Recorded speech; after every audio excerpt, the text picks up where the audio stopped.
মিছিল করতো। তাই আমরা 17 বছর পর বাংলাদেশ জাতীয়তাবাদী দল বিএনপি এবং তারেক রহমানের নেতৃত্বে, প্রধানমন্ত্রীর নেতৃত্বে আমরা আশা করি পিছনে দেশের সরকারের দলের মতো মিথ্যা অপচয় না করে আমাদের বেলমাইলনের নয়নাঙ্গনের চরচন্দ্র প্রসাদের নদী ভাঙ্গন রোধ করার জন্য আমি আমার প্রধানমন্ত্রীর কাছে বিশেষভাবে অনুরোধ করছি।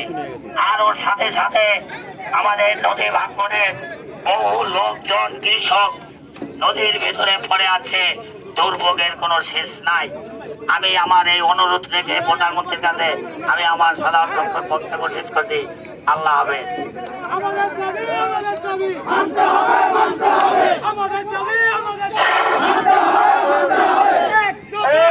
আমরা সবাই কি চাই? আমরা সবাই বলক চাই, নদী ভাঙ্গন রোধ চাই। যাই হোক, আমাদের মাঝে এখন বক্তৃতা দেবে।